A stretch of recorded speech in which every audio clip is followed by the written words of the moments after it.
Байғұздан жұрт неге қорқады? Қараңғы жақтан әлдененің даусы саңқ ете қалды. Айнала тым-тырыс. Тек әлгі саңқыл құлақ етімізді жеп барады. Әңгімені баяулата айтқан әжеміз қолындағы таяғын алып әлгі жаққа лақтырып жіберді. Құрғыр кет деп ашуға енді. Ал ол кетер емес. Біздің үйге жіберіп ұн алдыртты. Оны шашып бірдеңелерді айтып күбірлеп жүр. Байғұздың қонғаны жақсылық емес. Осылай жаманшылықтың бетін қайтару керек деген әжем орындыққа демін басып отыра кетті. Ол кезде баламыз ғой, қызықтап жүре беріппіз. Ненің не екенін білмей, үлкендердің ырымына сеніп өстік. Әлгі құс бағанаға қонса у-шу болып тас лақтырамыз. Әйтеуір қууға асықпыз.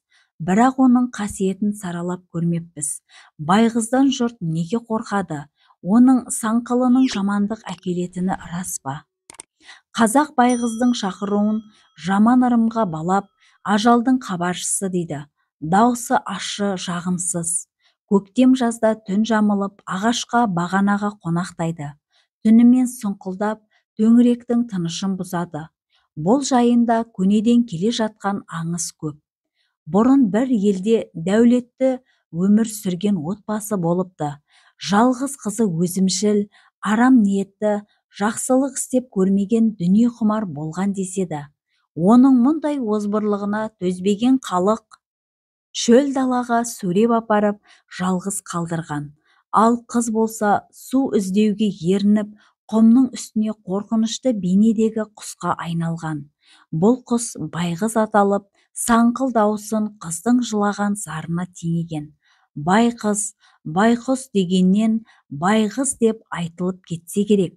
Ендігі бір аңызда Сүлеймен пайғамбардың әйелі құс сүйегінен сарай салып бер деген тілегіне байланысты жер бетіндегі құс біткенді ордасына жинайды. Сүйгенінің көңілін қимаған патша олардың аяғына тұсау салып, тұмсығын тесіп сымға тізген соң, түс көрдім, түсімде ғажап сарай көрдім. Досым Жебірейіл, құс сүйек деген сарай осы, кілең құс сүйегінен салынған деді. Сол сарайға аңсарым әбден ауды. Сендердің сүйектеріңнен сондай сарай тұрғызсам деген арманым бар дейді. Құс біткен басын иіп, патша ием, сіздің қажетіңізге жараса, жанымызды алыңыз, сарайыңызды салыңыз. Біздің сүйек сіздің жолға садақа дейді. Сол кезде бөдене бұлтылдап, арамызда байғыз жоқ дейді. Қараса байғыз келмепті. Сүлеймен қаһарланып, қаршыға байғызды дереу дәргейімге жеткіз дейді бұйырып. Қаршыға байғызды алып келеді.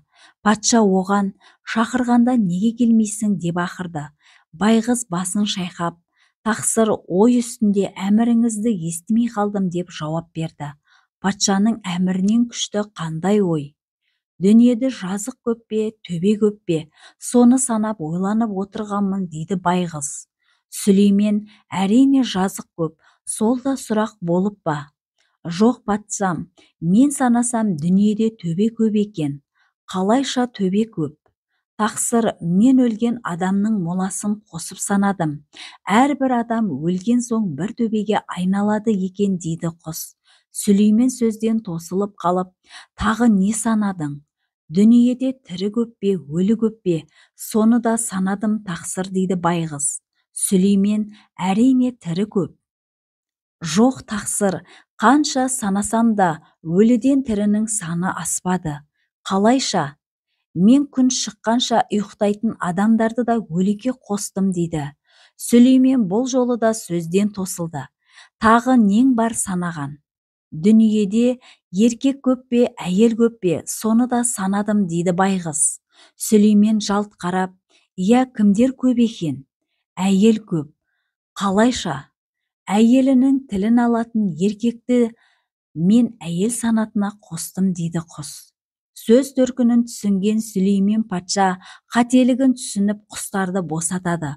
Құстардың аяғындағы тұсауын шешіп жатқанда тірі қалғанына қуанған торғай мен ұзақ тағатсызданған ұшып кетеді.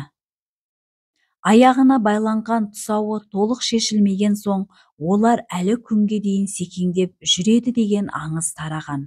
Құстарды сымға тізгендіктен олардың тұмсығында тесік қалыпты. Тек байғыздың тұмсығы ғана бітеу қалпында кетіп